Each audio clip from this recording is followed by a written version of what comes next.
Hello, hello, hello again. Hello, my lovely seekers and finders. Welcome to the Way of Truth number 23. My name is Artem Boytsev. I'm a spiritual teacher, and this is a broadcast where we discuss all matters of spirituality. I provide guidance and answer your questions. Please, if you feel called to participate in this broadcast, please use this link. I'm going to post it on YouTube and Facebook. This link, this broadcast is live on YouTube, Facebook, and Twitter. So if you go to this link, all you need is a browser. You will be able to join the broadcast live, and I will bring you on stage, and we'll have a conversation. Real life interactions with the teacher are always more productive than text questions. But if for some reason you don't want to show up, totally up to you. I respect your privacy, so you can simply post your question in comments to both YouTube and Facebook, and I will also be able to bring you on screen, to bring the comment on screen, what you wrote, and address it, hopefully. So without further ado, we have one person in the guest room right now. His name is Anton. Anton, are you ready to be brought up on stage? Wonderful. All right. Hi, Anton. How are you? Hello. Hi. Hi. I'm fine. You? Good. Thank you. Okay.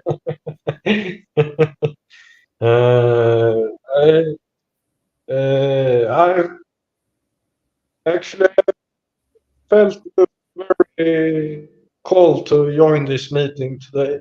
I don't really know why. I've felt I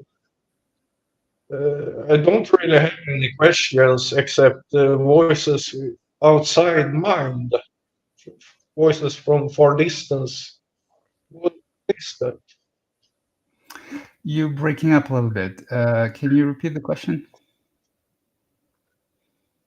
Voices outside mind, voices from a far distance. What is that? What is that? There are no voices outside mind. Every No, voice is... but it feels like. So it feels like distant voices, right? So you hear Yes, distant... yes. Well, it can be a number of things. What are they telling you?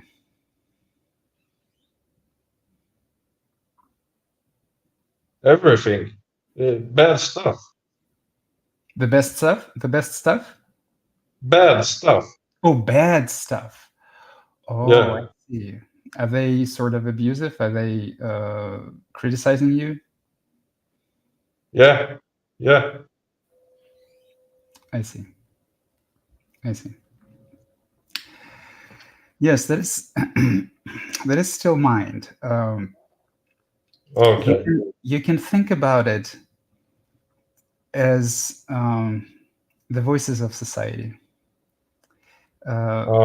Sometimes it can be the voices of our parents.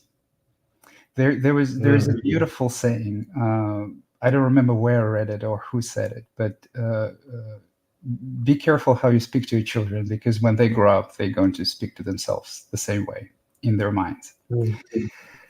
So there is the interesting part of the mind is that not only your own ego exists in the mind, but the ego, the images of other people, how we constructed them, also exist in the mind, and as archetypes, So you could be well into spiritual awakening and still hear the voice of your angry father in the mind, or something like that.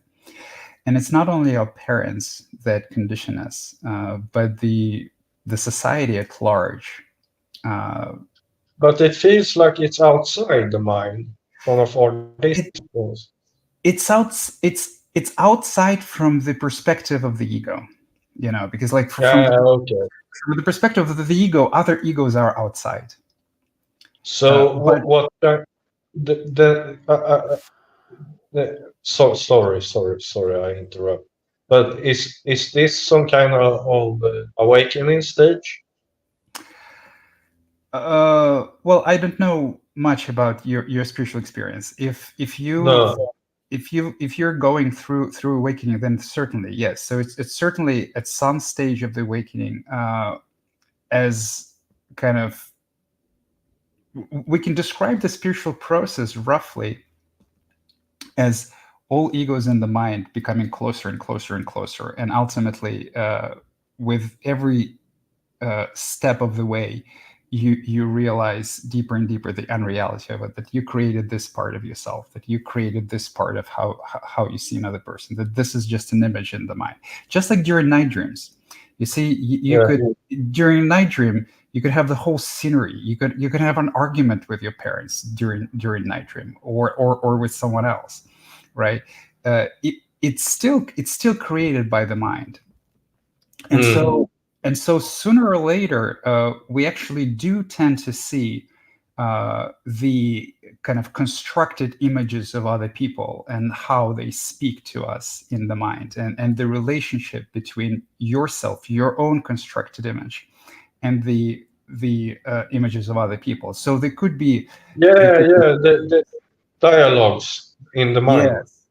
That's right. Yes, and there could be voices. There could be a lot of interactions in the night dreams too, or in meditations.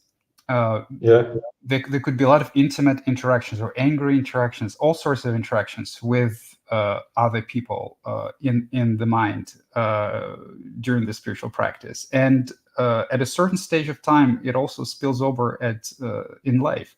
So it's normal. It's normal to hear voices that are telling you bad stuff.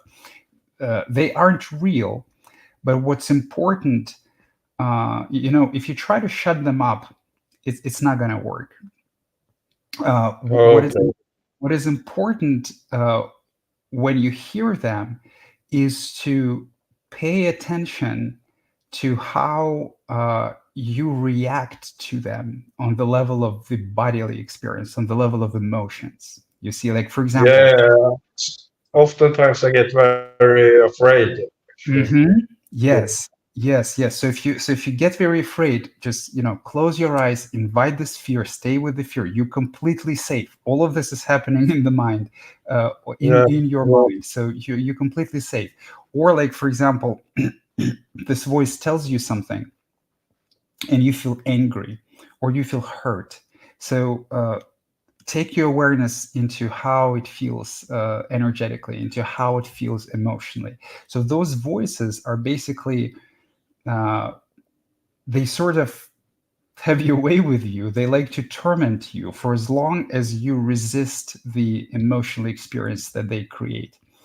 When you no longer resist it, when you're like open and ready for everything, they're like, okay, that's not fun anymore. They just shut up, because there's Oh, yeah. Oh, nothing they can say that you would object to. You see, so it doesn't mean that they're right. They almost always are telling lies, but your reaction to those lies can be not always. Like, sometimes there are true voices, and those are kinder. I mean, it's like your own authentic voice. It's usually much kinder.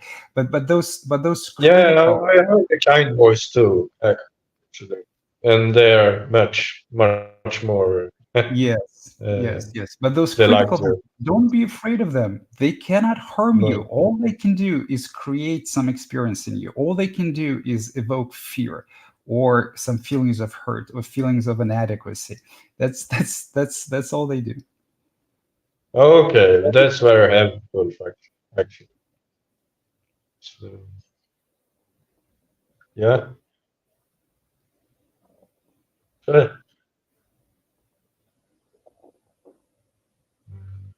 Nothing more. All right. Well, Thank, thank you very much for thank, joining me. thank come up with. Thank Thank you, Matt. you. It was good meeting you.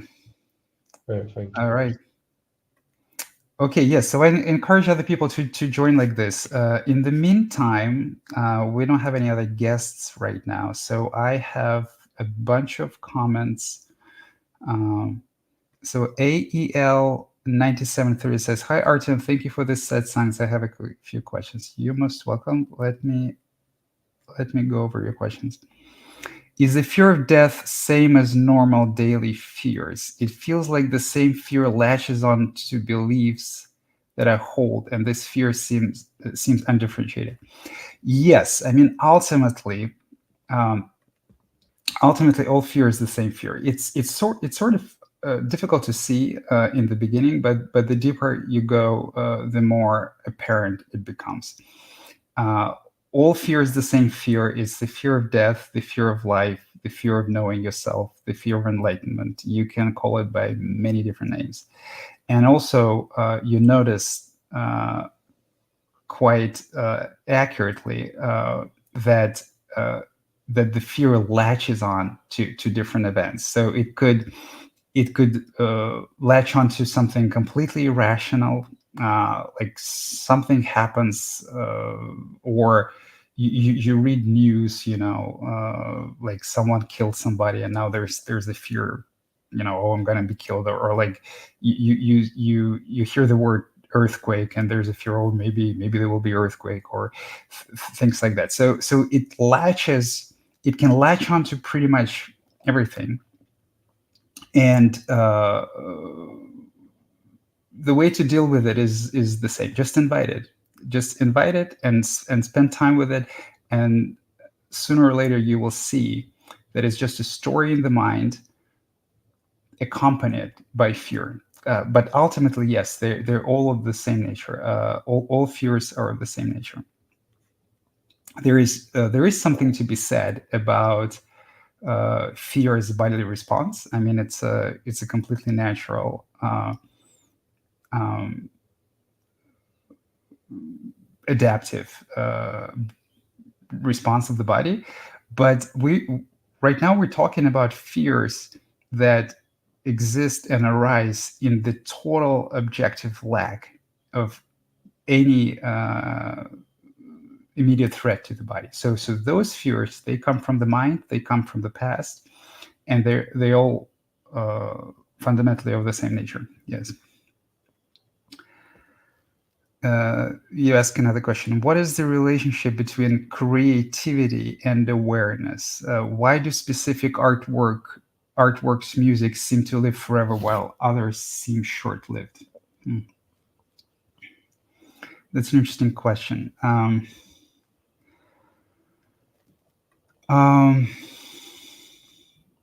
So to the first part of your question,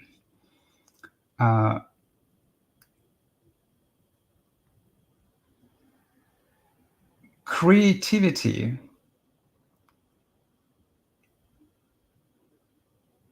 is basically the fundamental quality of the human brain, to find new ways of doing things, to mold the surroundings to our satisfaction, to find new patterns in our environment, and to come up with something that never existed before, to create something that never existed before. That's intelligence. That's basically what intelligence is. And we are by far the most intelligent species on this planet. So the power of the human brain is enormous, is extraordinary. It's very difficult to even describe. Just look around you, everything that we achieved as humanity, all of our technology, everything, written word, all of our arts, healthcare, IT revolution, like buildings, everything was created by intelligence. Intelligence is an extraordinary force. So the way that it relates to awareness is actually the human suffering, the past wounds and offenses, the compartmentalization of the mind, the dreaming mind, severely dims our intelligence. It diminishes it. So in authentic enlightenment, intelligence flowers, creativity flowers, because much less energy is directed towards sustaining the dream. Much less energy is directed towards suffering, and an abused mind, because every suffering mind is an abused mind. An abused mind finds it difficult to be creative. An abused mind is self-protective. It perceives reality as dangerous. It perceives other people as dangerous. It is self-critical, or the opposite. It perceives everyone as beneath them, and it is extraordinary self-aggrandizing. So it usually goes into one or another extreme. And so a tremendous amount of energy is spent on maintaining this non-existent relationship to other people, escaping the dissolution of the ego, escaping fear, trying to find happiness, and things like that. A free mind is extraordinarily creative. So there's a very direct relationship between enlightenment and creativity. I would even go as far as to say as the abused mind, the dreaming mind, is destructive. So it is destructive because it is in pain. I mean, of course, not entirely destructive. Like I'm not talking about black and in black and white terms here. If you look at the history of humanity, even though humanity has been dreaming and suffering for millennia, just look at what we have achieved. So, actually, from my current perspective, it is extraordinary how much people achieve in the state of suffering. There are some people who say that that's the function of the ego, is to drive achievement. This is absolutely nonsense. This is absolute nonsense. I have not lost if any of my motivations to be creative. I have not lost any of my motivation to do something, to create something beautiful, to improve my life or a life of other people. This isn't something that happens in deep authentic enlightenment. The ego is not needed to be creative. It's an illusion, actually. The ego is about something else entirely. The ego is about approval. The ego is about trying to earn love, yearning for love, and of course, sometimes it can drive creative pursuits, which would otherwise be maybe less intense if it thinks that by achieving something it will earn love and approval from other people. But if you look at society, you will find that without exception, the people who are the best in their fields really love what they do. So they take pleasure. They take pleasure in creating. They take pleasure in creative activity. So there's nothing more beautiful than creativity of the human mind. It is really wonderful, and it does flower in enlightenment. Now, with regards to your last question, why do specific artwork, music seems to live forever while others seem short-lived? There's an aspect of creativity which is about the expression of suffering that artists, musicians capitalize on. So it's been like this since the dawn of time. That's also why Osho said that artists cannot take you to truth. I completely agree. Which is not to discount them. They play a very important role. So basically, a lot of art in the human society is about suffering. So it is a field where the creativity of the human mind is channeled into describing the human condition in a sort of, sometimes in an ingenious way. And so they play a very important role. It is no surprise that a lot of creative people, a lot of artists, musicians are also deeply suffering people. They they probably have higher rates of mental illnesses and mental hardships than the general population. Suffering is what drives a lot of their creativity. There's nothing wrong with that. They actually play a very important role because they can touch with their ingenuity. They can touch the part of you that is similarly suffering, and so they can play a very important role in the spiritual awakening. In the beginning of my awakening, I have consumed. I was consuming a lot of material, a lot of movies, music that touched my heart and cried rivers of tears about different things. And so I wouldn't have been able to do that without them creating this work of fiction. This is fiction, but it still touches the human soul. So I have a lot of gratitude for them, to them for that.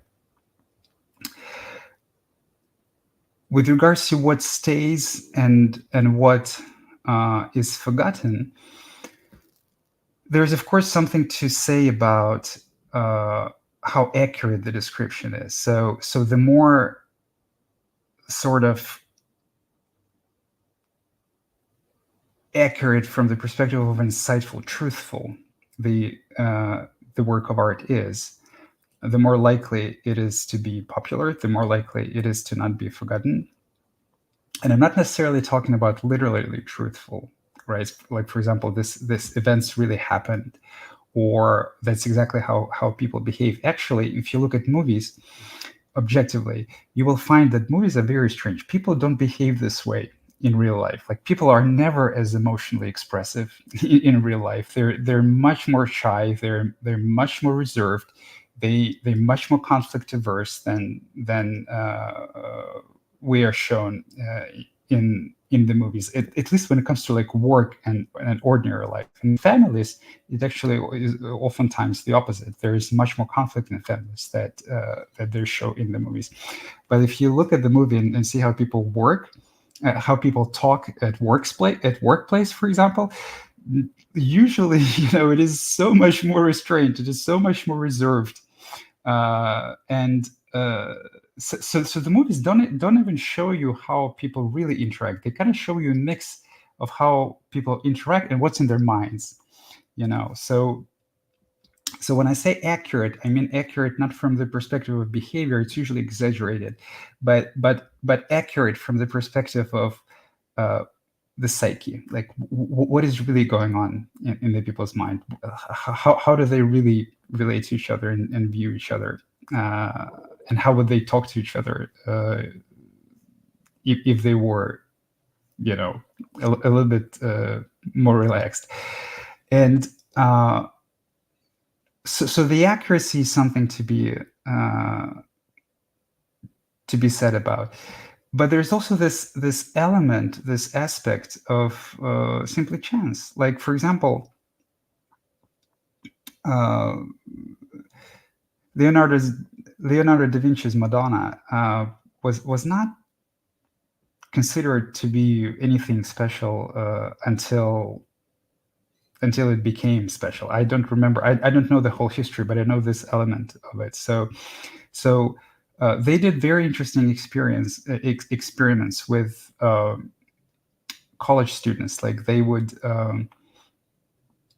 for example, put 5 unknown, not very popular bands, and ask students to rate them. And the interesting part of this experiment was that the new students would be able to see how the previous students rated them already. So it would be like a real-time rating. And the fact that they observed over and over is that what is already popular gets more popular, because people are very social creatures. There's a huge mob mentality. People tend to like something that other people like.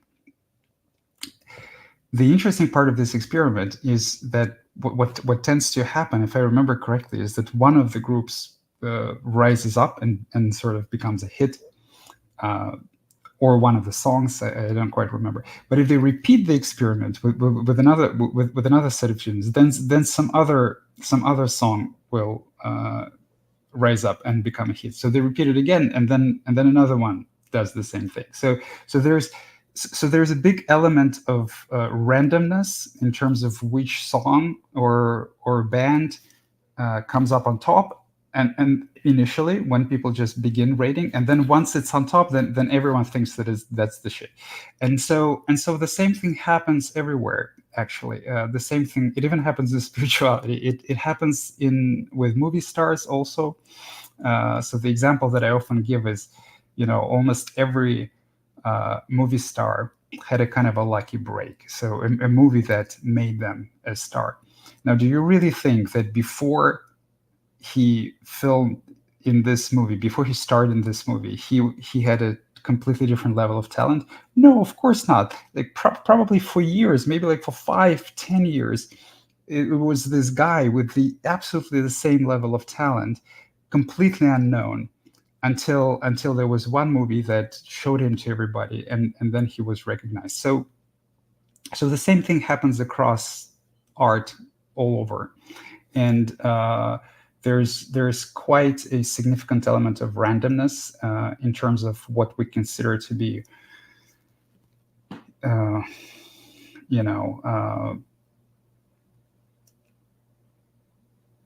forgot the word, but basically what we consider to be the highest, the best thing.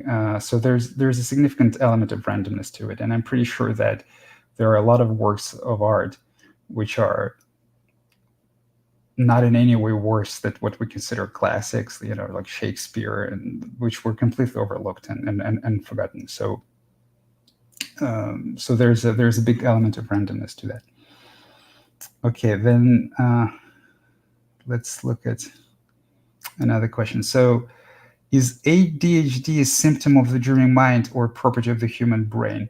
No, it is not a property of the human brain. The ADHD is the symptom of the dreaming mind. So the ADHD is inability to focus.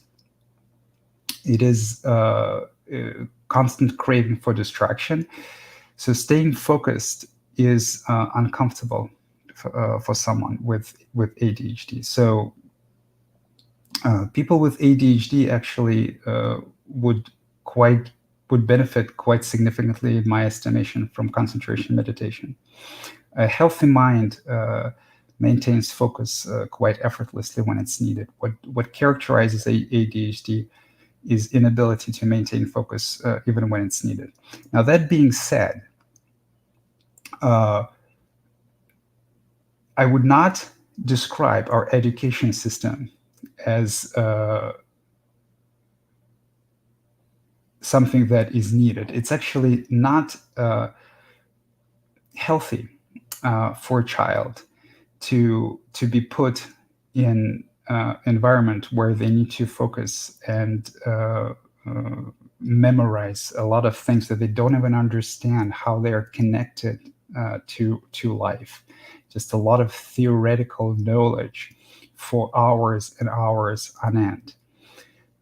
So we actually make our children to do things that is not natural for them, to do things that they don't want to do. And then when they quite naturally rebel, or they find it unable to maintain focus for what we think they should be able to maintain focus, then we call it ADHD. So the inability to maintain focus is real, but also we kind of create it in our own children by putting them in this very unnatural environments where they're basically just slaves to us, and they need to do things that they don't like and they don't understand, and of course they shut down, and of course they rebel. It's like our education system is a clusterfuck. Okay, next question. Is the relationship between transgenderism being an attachment to anatomy and the freedom to express themselves outside of conditioning norm? Oh, is there a relationship between transgender and being an attachment to another?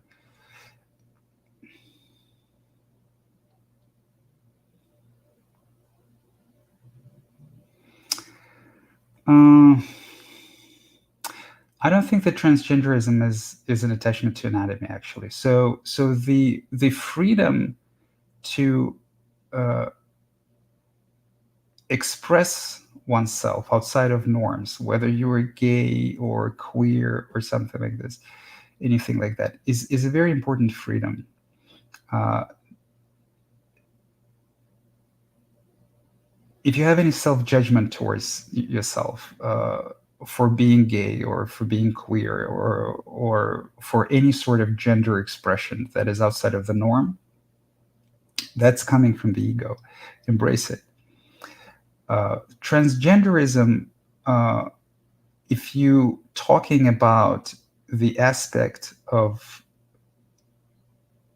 the movement, which is about altering the physical body, is taking it one step further and kind of it is to say I will try to alter my physical body to match my identity, to match my personality. That's actually not something that I would support. I, I think that this is usually a mistake, at least in the spiritual path, and people regret this also, especially if we're talking about irreversible changes. There's nothing, strictly speaking, that prevents you from expressing your personality, whether it's or gender identity, whether it's masculine or feminine.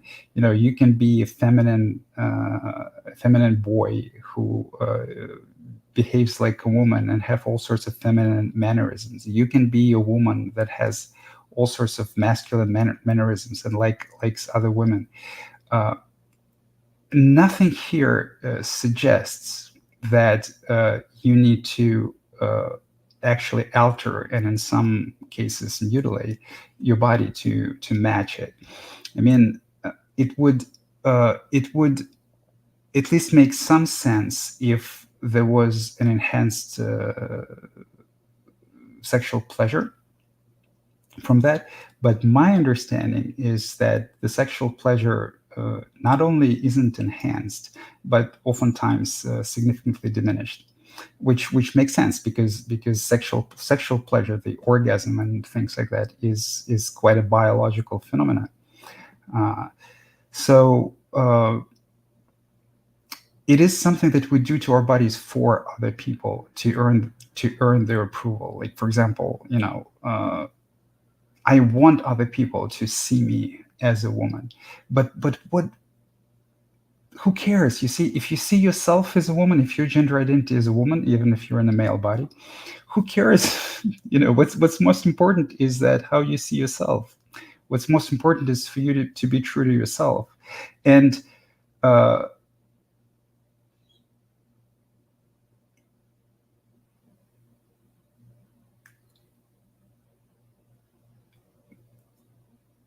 and if you kind of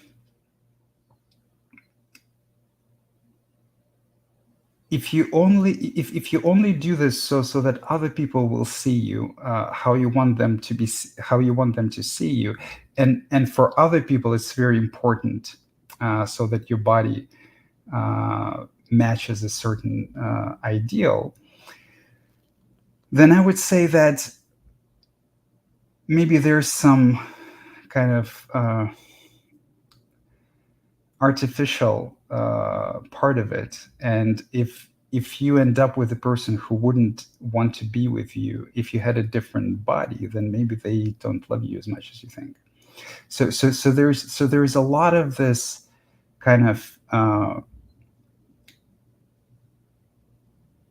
artificial egoic sexuality that happens on top of what's happening in our souls. You see, so a person who loves you, a person who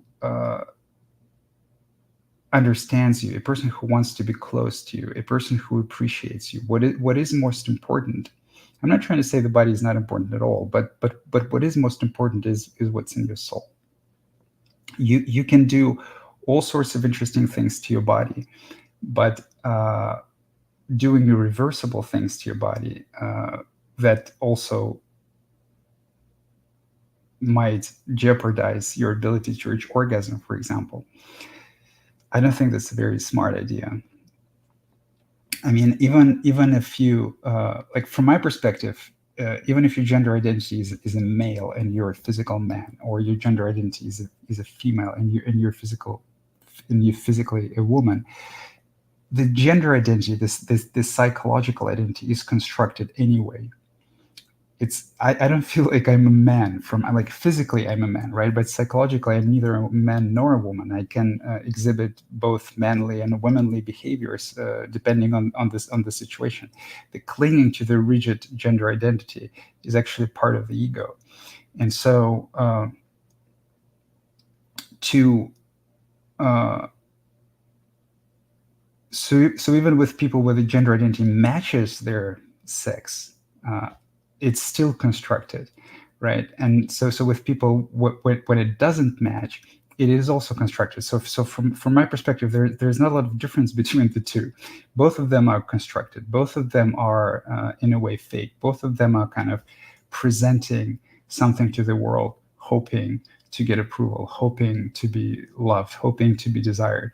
And so to allow that to jeopardize something which is way more fundamental from my perspective, which is the body, is usually not a very good idea in my view, in my estimation.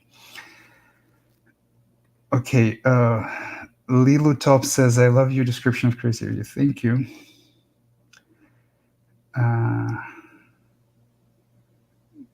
Dave says, after self-realization, the illusory self evaporated. Awesome. The body left behind a machine propelled without an eye at the helm. How can I merge the emptiness with the body?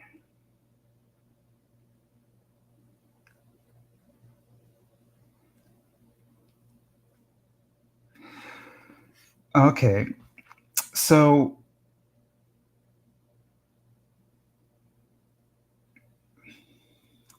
you kind of have to, as Adia said once, let go of the disembodied emptiness. But it's easy just to say that, let go of the disembodied emptiness. It doesn't answer the question how.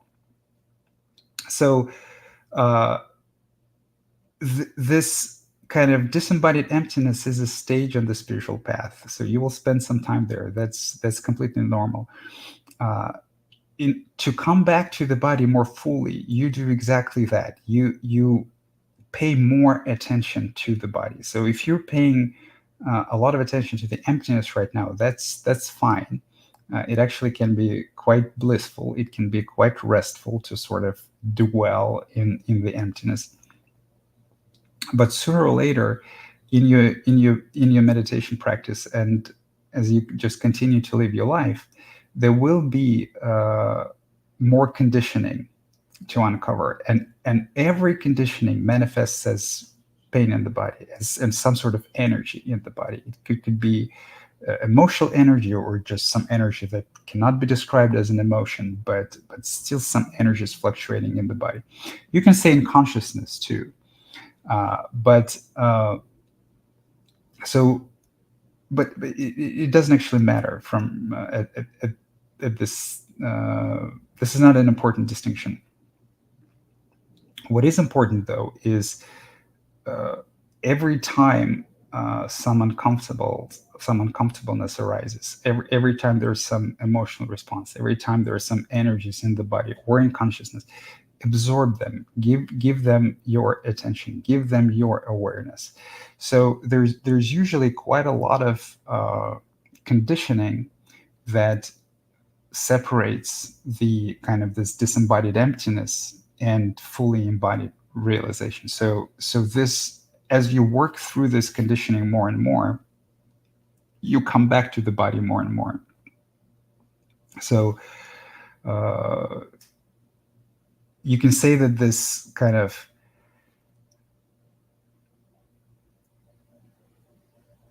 empty witness that has no attributes at all, as an identity, is also fake. So what its main kind of goal for existence, its main reason, is to uncover more and more of the conditioning, of the pains and resistance of the ego. And then when it's done its job as a kind of an object in your perception, as an identity that is beyond everything, it also disappears.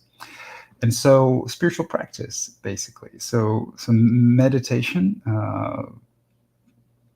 long meditation, usually meditation becomes effective at this stage at about like 1 hour mark. So so I recommend people to do an hour and a half, 2 hours meditation. Just continue to live your life. Don't worry about if you're living your life as the body or as the witness. I mean, it's still both. You still, I'm pretty sure, you still eat, you poop, you sleep. So the body didn't go anywhere. So continue to live your life and pay attention to all the responses, all the reactions that are happening energetically and emotionally. You can also try psychedelics to enhance and intensify your meditation. But yes, I mean, sooner or later, it will become much more embodied, much more grounded. So it's just a question of processing more.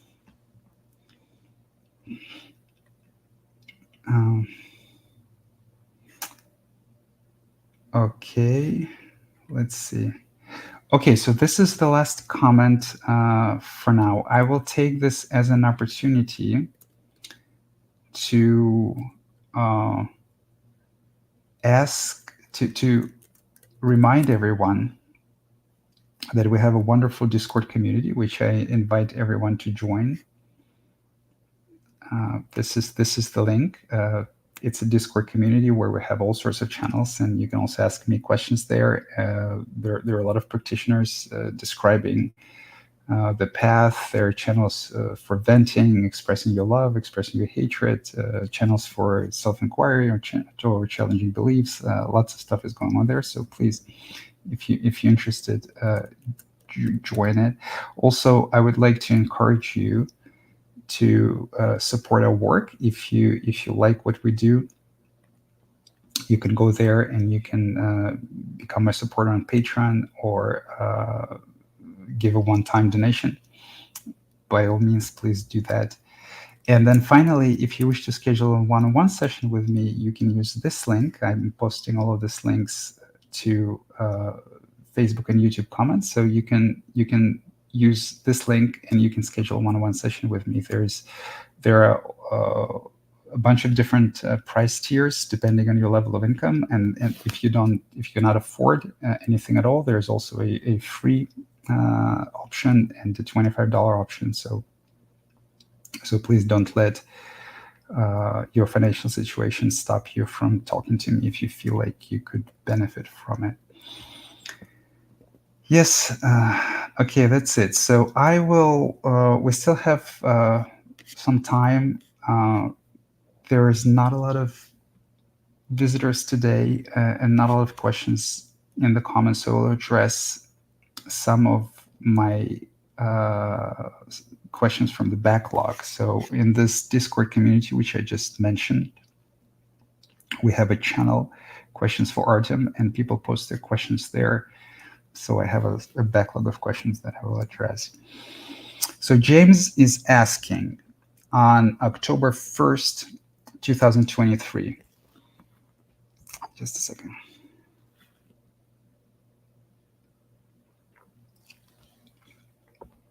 Dear Artem, how does having awareness of the delay between emotion and action affect the relationship between mental and physical activity?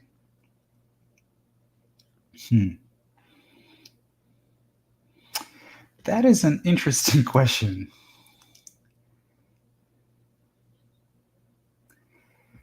So this delay can actually be a gateway into deeper understanding of yourself. So if you notice that there is a delay between emotion and action, it means that emotions don't actually control your actions. You choose them.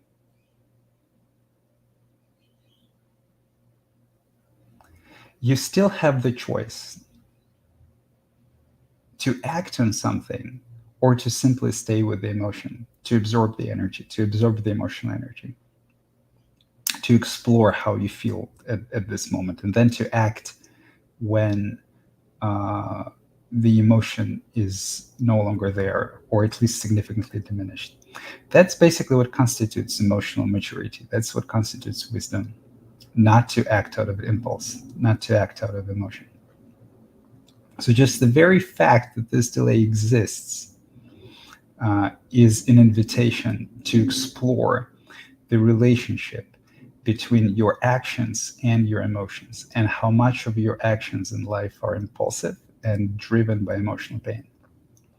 So that's an invitation to explore your emotional experience, to become more intimate with it, to learn to accept it to a much greater degree. So I'm not sure to what extent it answers your question, but I answered it from my perspective. Now, Dag is asking on October 4th, Artem, in one of your Quora posts, you speak of loving the ego to death. What do you mean by that? Well, that's exactly what I mean. What I mean is that enlightenment is the death of the ego, but this death cannot be forced. There is nothing that you can get rid of yourself. You cannot get rid of the ego. The ego dissolves in your love, because the ego is basically the accumulation of your wounds and offenses from the past. It's the pain of the past that you carry and project it into the future. That's why the mind is always either in the past or in the future, but it doesn't want to be in the present. In order for the mind to always be in the present, it needs to have much less pain. And so you cannot kill it, right? So like to to kill the ego is the same as like to kill a wounded and abused child. You cannot do that. There's no adult that is going to be left. So that the only way you can do that is to commit suicide, and that's the not in the mind, but the actual suicide, and that's always a tremendous, horrendous mistake, because there is no escaping this pain. It's not possible to escape this pain. It will happen anyway. So it's much better to go through it in life and then enjoy life as a healthy individual than to kind of finish it while still experiencing all of it. So uh, the only way that the suicide of the ego in the mind can happen is by opening up the ego to your compassionate, loving awareness. That's what heals. The awareness is the most healing force in the world. Awareness is attention. It's loving attention. It's your own attention to yourself. And that has the enormous healing quality. The problem is that we're not giving this attention to what hurts. We're not giving this attention to the ego. We give the attention to the stories of the mind. We give the attention to the mental constructs. We give the attention to imaginary future, but we're not giving the attention to the actual direct immediate experience. And oftentimes as we begin healing, this actual direct immediate experience is painful, is difficult. So so the only way that the ego can go away is by acceptance. The only way that the ego death can happen is by the dissolution of the egoic conditioning, of the egoic pain, in your love, in your attention, in your loving, compassionate attention towards the struggling inner child. So that's why the process of enlightenment cannot be forced. It's a happening. It's something that happens as you practice to give more and more attention. And then at some point of time, it becomes automatic. At some point of time, You stop having any say in it. The ego stops having any say in it. From the ego perspective, it's all very scary. It's death, but the ego didn't live at all. It only imagined it did. It's so in a way, enlightenment is imaginary death, but that's the only death that can happen. You cannot experience a real death. It's not an experience. But the imaginary death of the ego, just like ego was imagined, its death is imagined, but it's a tremendous experience. Just like ego was a tremendous experience, the ego death is a tremendous experience. It can be extraordinarily scary. It could also be very blissful, and it doesn't happen like that in one instance. The only thing that can happen like that in one instance is finding awareness, is finding consciousness, is the realization of, oh, I am not the voice in my head. I am something where all of this happens. I am this container, this infinite container consciousness that where I hear thoughts, emotions arise, physical sensations arise. So that's the only thing that can happen instantly. The actual ego death process is long, and it happens slowly. The finding consciousness is disidentification from the ego. And so in this long process, there is absolutely nothing that can be killed, gotten rid of, rejected. So everything, every pain and the wound from the past, every discomfort, every hidden truth, every little lie that you're telling yourself will get uncovered, will get re-examined, and will get thrown away. And that's how the ego dies into the silence of the mind. So that's what I meant by loving the ego to death, giving it attention to cry all of its discontent,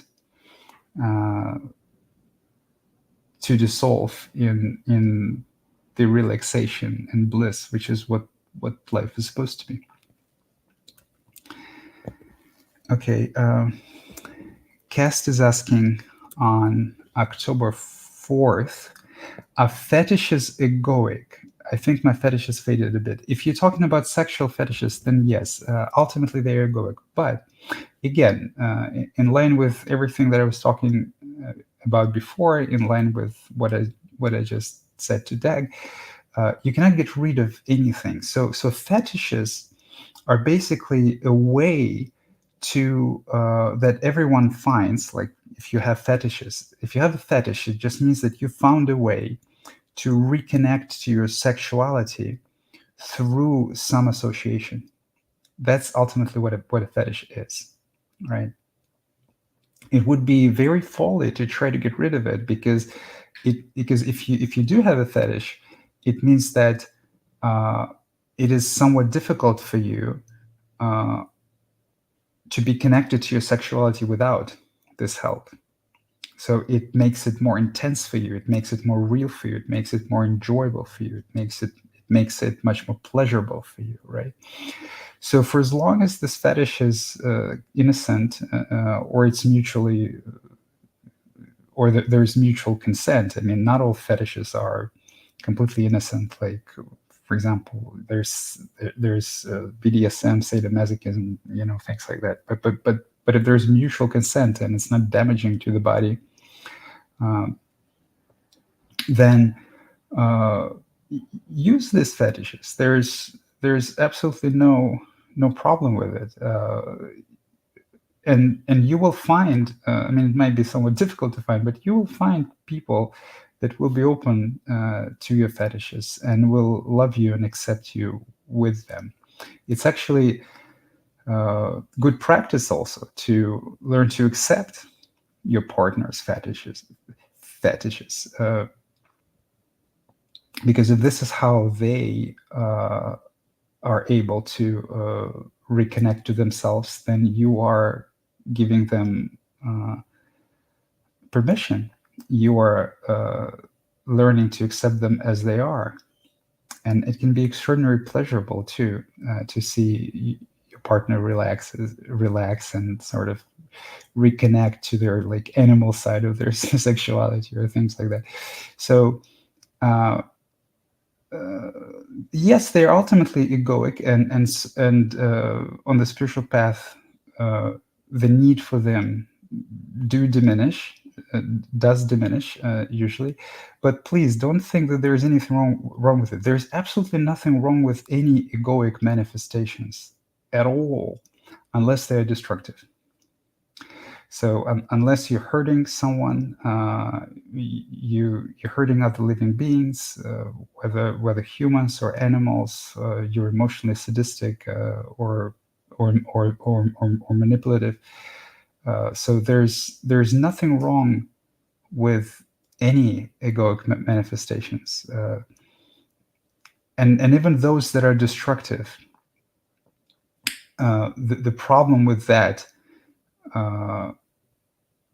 For other people, obviously, but for you specifically, the problem with that is that as you engage with them, you will later pay for it with guilt.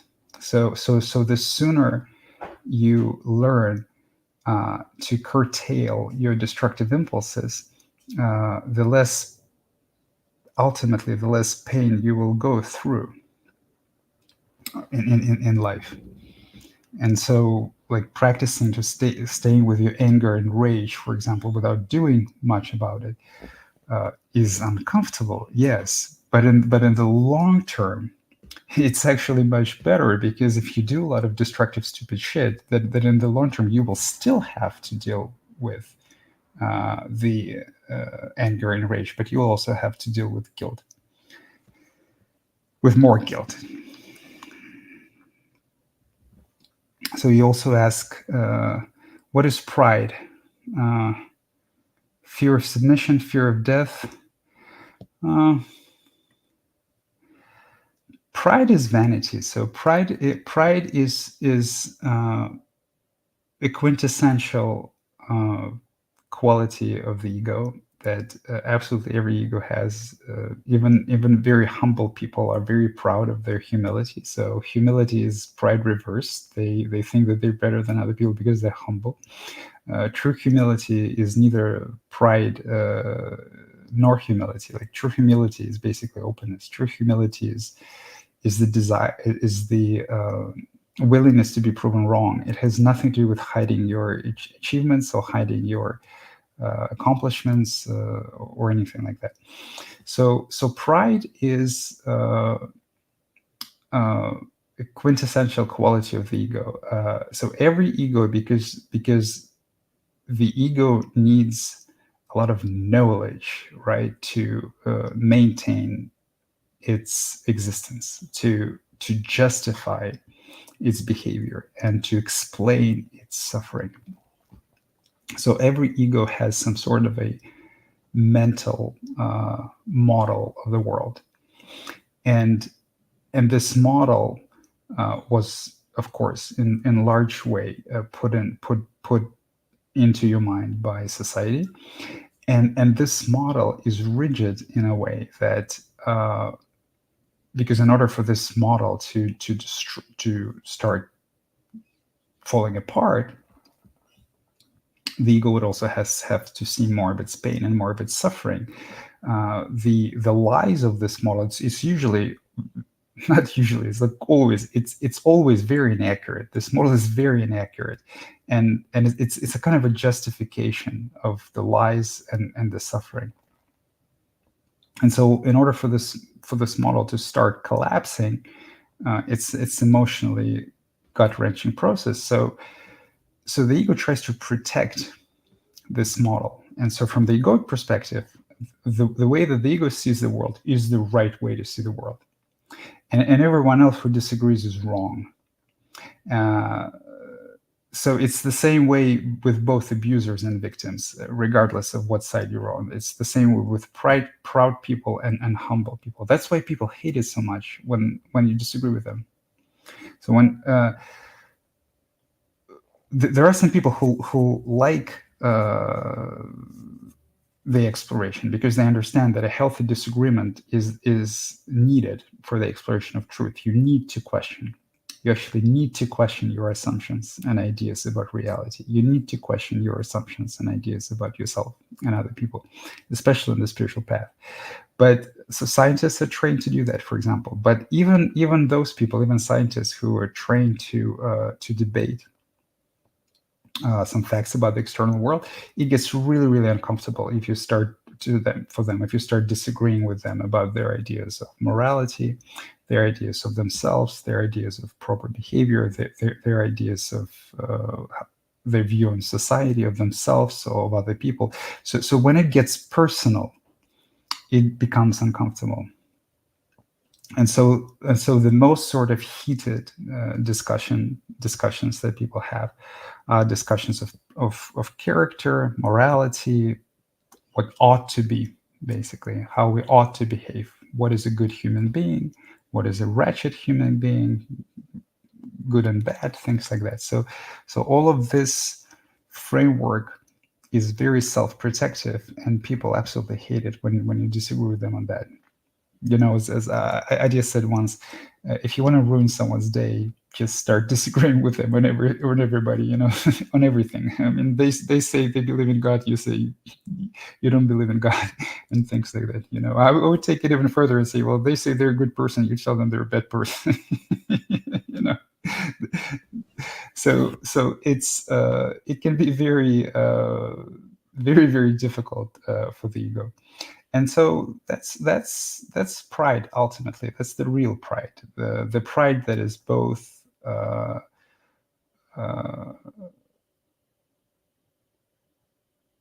that is both this kind of egoic humility and egoic pride, where both of them are seen as equivalent. That's the real pride, vanity. So I call it vanity. I don't call it pride. So now the opposite of this is true humility, and the true humility is being open to being shown wrong. So it's a flexible mind, the ultimately flexible mind, beginner's mind, as they said. So a mind that takes new evidence, and okay, so if I was wrong, that's fine. Changes its opinion instantly and effortlessly. For the ego, it's very difficult to change its opinion, because to change its opinion about something personal is also reevaluate itself in one way or the other, and that's usually that's emotional. And so a beginner's mind, an empty mind, effortlessly observes the outside world and changes its opinion effortlessly when new evidence is presented, without any kind of friction or rigidity of the egoic structure. So that's true humility. In order to get to true humility, you need to question yourself. You need to question what you know. You need to pay keen attention to where you are wrong, and actually celebrate it and learn from it. Because there is no learning without being wrong all the time. You see, if you learning is the process of figuring out where you were wrong. It's the same thing. You see, so if you want to learn, it means that you will find out yourself to be wrong again and again and again and again. And in spirituality, that's what happens in science. But in spirituality, which we can roughly say the science of the internal, the art of observation of the internal, in spirituality, that means that you will find yourself to be wrong about yourself again and again and again and again. And that's very scary for a lot of people, because a lot of people think that they know themselves. A lot of people think that they're very good, or the opposite, that they are unworthy and bad and don't deserve anything. Neither is true, usually, most of the time. Almost every thought, self-referential thought in the mind about yourself, about how you are, is a lie. You can be pretty much anything at all, depending on circumstance. And so I think that's one of the scariest parts of the journey for most people, is to be willing to be shown that you're wrong about yourself. So, but that's also where true humility lies. That's the opposite of vanity. That's the opposite of pride. Cast is asking, do you still feel disgust? No, I don't feel disgust to other people. I mean, of course, I would feel disgust if something was disgusting, like, physically in my body. Like, for example, if I take a bite of an apple and it's completely rotten, then yeah, of course I'll feel disgust. But as a kind of emotional reaction to other people's personalities, to other people's behavior, no. Disgust is actually it's also kind of a one of the kind of hijacked and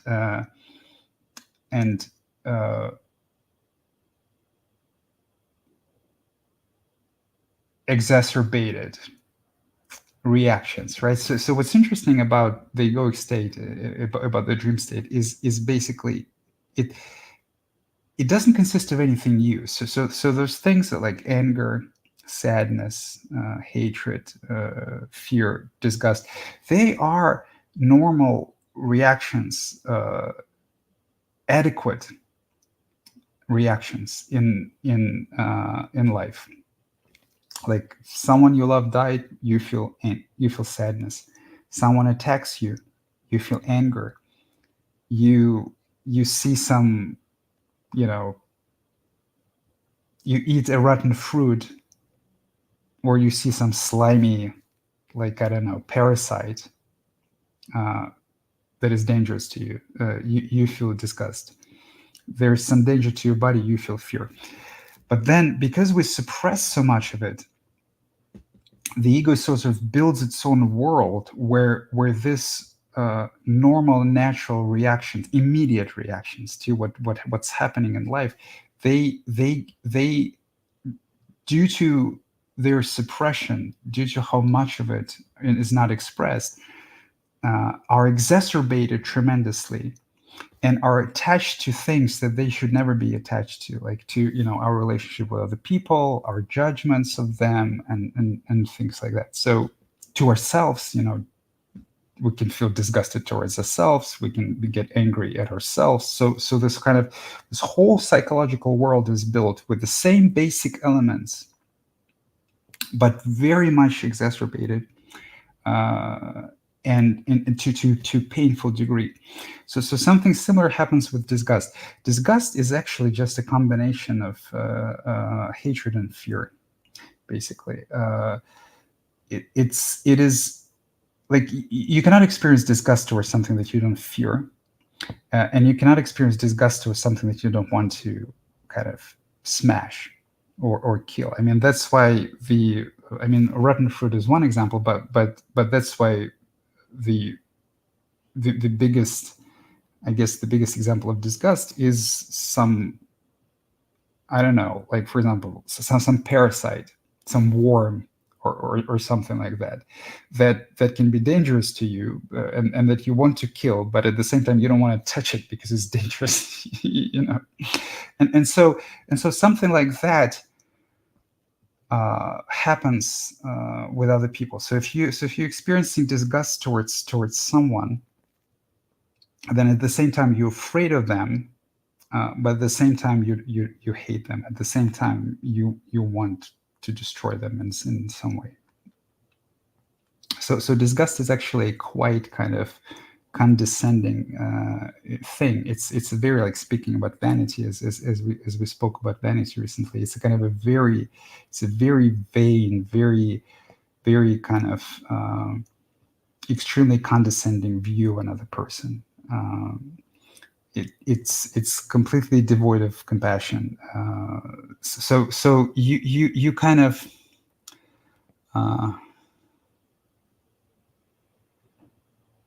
like, a good example of disgust is that, like people, oftentimes people would experience disgust towards someone who, in their view, humiliates themselves. Like, for example, a man who is begging or wailing or something like this. So it's like on one hand, there's a fear in this scene because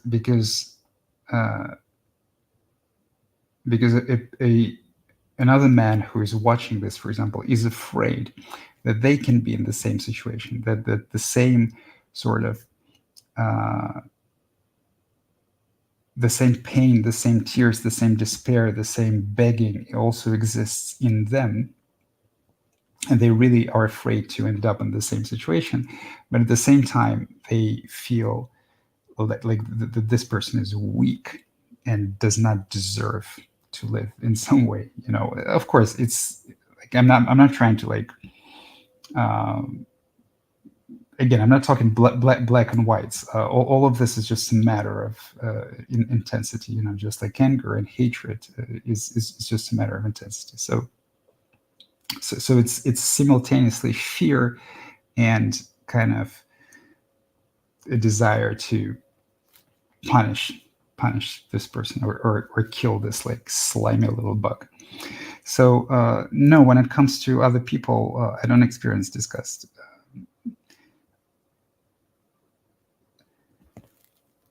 Okay. So I have some questions. So Noodle says, disgust towards animal feces on the side of the road. No.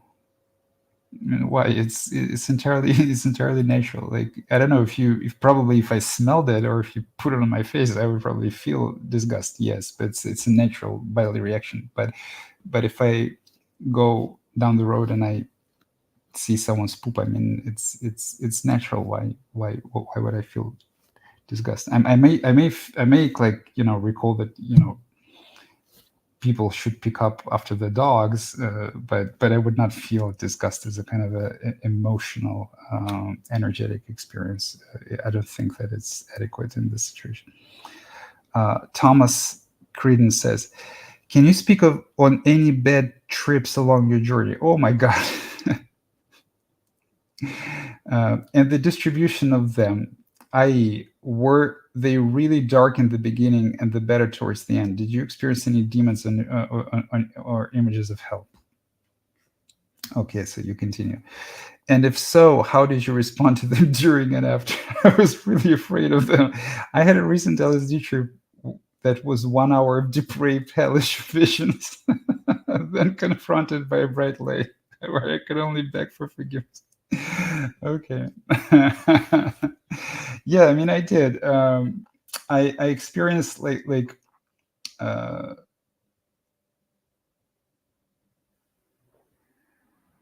before enlightenment on a serious dose of DMT, I experienced a demon. It was extraordinarily scary. I was convinced that I was gonna die. Like later, I read about Mara, personification of desire. I think that was it, and it was like death coming for me. It was very very scary. I was resisting it and shouting and screaming for like 10 minutes, and then ultimately it sort of hugged me. And there was nowhere left to go, and it was me. Like all the images in psychedelic trips are literally you, just like in night dreams. So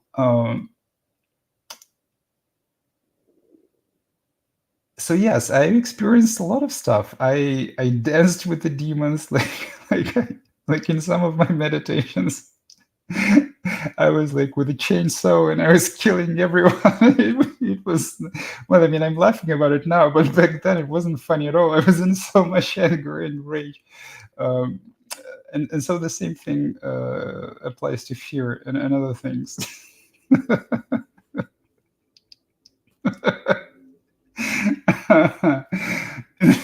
So,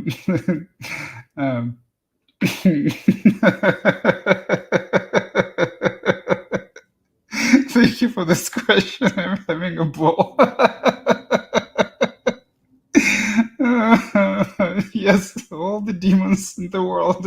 I saw the whole creation of my mind. Uh, so um, so yes, that's actually normal. So those are the images, the archetypes of things that exist in you, like the image of evil, the kind of personified images. Sometimes so they take like form of some entities. It's completely individual how exactly you will see them. So you can say, like, I don't know, personification of desire, the personification of fear, an image of fear, or an image of hatred, or something like this. Um, of course, there will be a lot of fear when they come. All they need is your attention. Like, just don't do anything at all. Just don't do anything at all. Just breathe, remind yourself that you're alive, and just look at them. Just accept that they come with something. Like in your trip, there was probably a lot of fear, because you're talking about depraved hellish visions. There was probably a lot of fear. So accept this fear. You're just seeing your own mind. Accept this fear and just look at them. Just witness them. They dissolve by giving them attention. They dissolve by giving them love. So that's why, later, after this 1 hour of depraved hellish visions, you were confronted by a bright light, and the forgiveness that you were begging for is the forgiveness for all the wrong things that you have done in your life, which you will give to yourself. So an enlightenment is also a process of forgiving yourself for every wrong thing that you did, because it was never your fault. It was never your fault. It is never your fault that there is so much darkness in your mind. It's always a result of being mistreated. It's always a result of being abused. All darkness in us is the result of being mistreated. It's not your fault. So it's not your fault there's loathing in you. It's not your fault there's hatred in you. It's not your fault there's fear in you. So you kind of forgiving yourself for being born. That's what the process is about. And then you forgive others too. So yes, that's entirely normal. In fact, in my experience, after self-realization, so after finding consciousness, abiding in consciousness, disidentification with the ego, good trips are pretty much impossible. Like, every trip is going to be a bad trip and a good trip, right? But like, completely good trips are pretty much impossible. So every trip is going to be spiritual work. So every trip will have exactly the same arc. Is first there is resistance. Maybe there's some fear and trepidation, because you're about to see something. You're about to see something unknown to you. You're about to see something that you haven't seen before. So after this, like, fear, resistance, and trepidation, there's some emotional experience. You seeing some things about yourself or about others that you have not seen before. So there could be some emotional release. There could be you might go through a lot of anger, or you might go through a lot of tears, or you might see, like, jealousy or insecurity, or some other ugliness. And then after the peak emotional release, there's a relaxation, and there's more love and acceptance and beauty and peace. And every trip is of the same nature. So it's just a matter of, like, the intensity of the imagery, the intensity of what you see, like how vivid the imagery is, corresponds to the intensity of the experience. So if you saw a lot of imagery and it was like really hellish, the way that you describe it, it was probably very intense for you. So you might be kind of very open right now, very sensitive. So I would advise you, if this was too much, I would advise you to, like, continue meditating. Of course, establish a consistent meditation practice. So at least like an hour or 90 minutes. This will help you ground yourself. And I would advise you to take a little bit less next time, unless you like the intensity. Some people really like the intensity. I also had a period like that, but generally speaking, The more intense the experience is, the more vivid the imagery will be. There's a correlation. So Thomas, you continue. You said, last question: how often would you trip after self-realization, and how long to wait after a bad trip? It's up to you. I had very different periods. Like sometimes I would trip like every 3 or 4 days.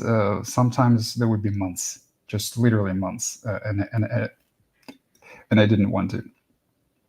There's certainly chemical tolerance. So if you want to be kind of, if you want to account for tolerance, if you want to make sure that you're not wasting it, then I would say, wait at least a week.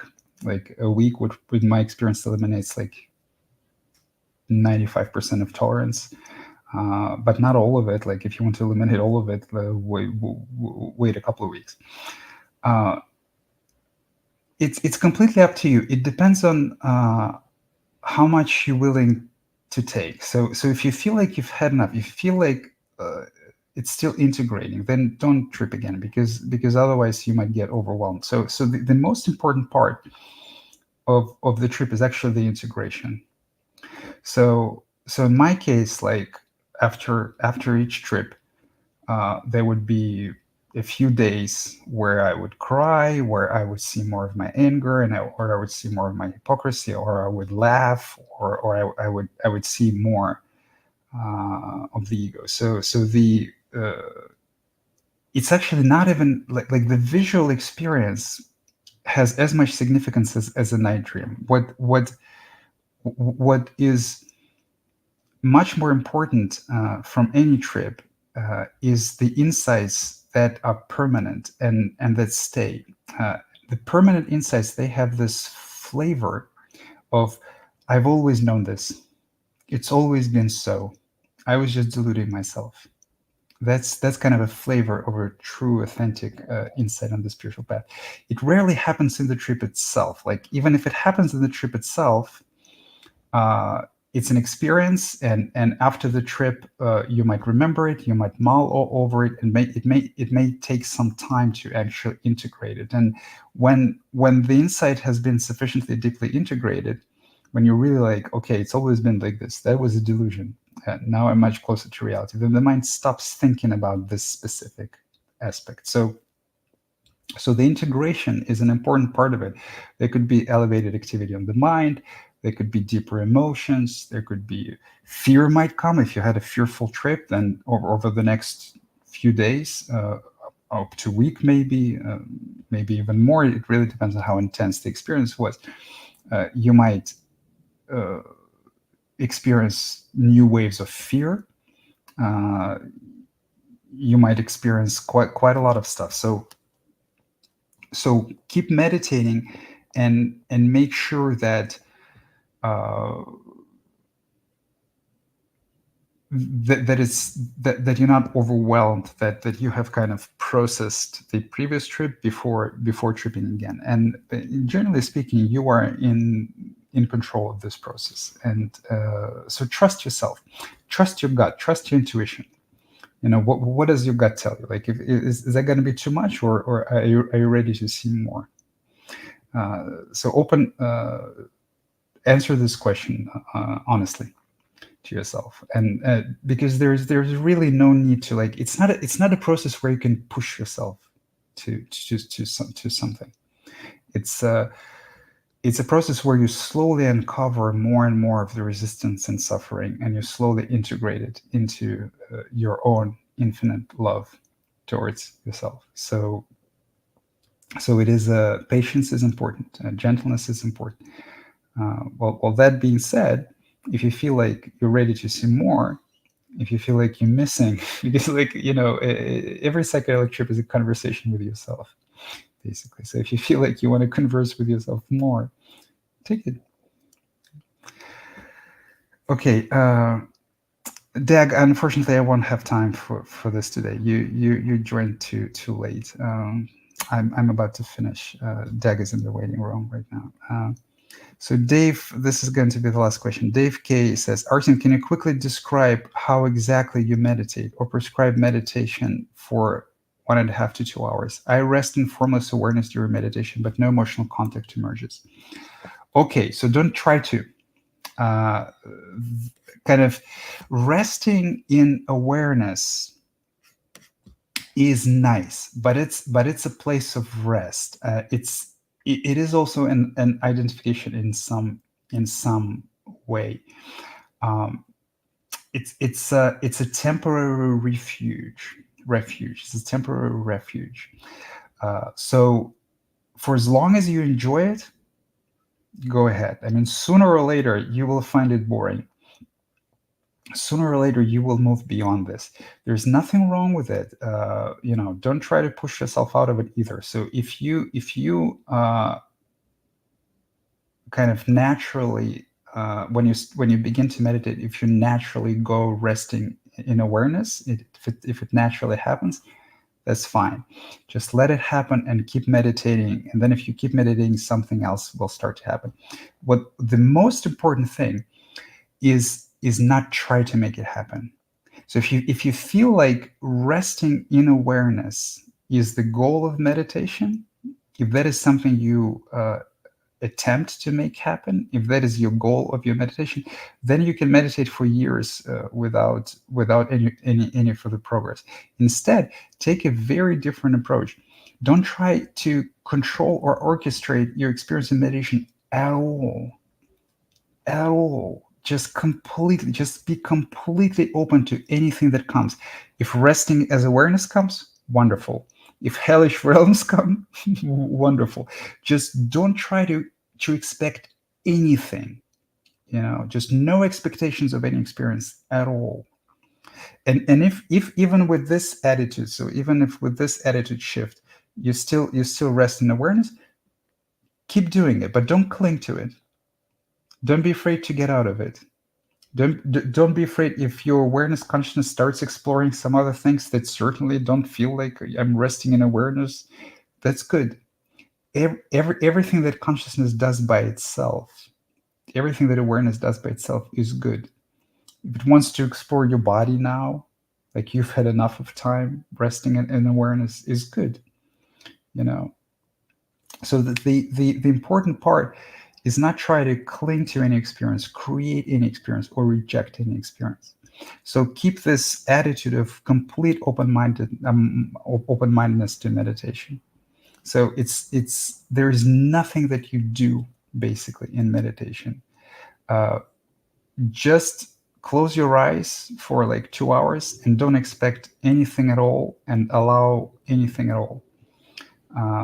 And try this attitude shift, and I'm pretty sure that even if with this attitude you will still rest in awareness for quite some time, you will also start sort of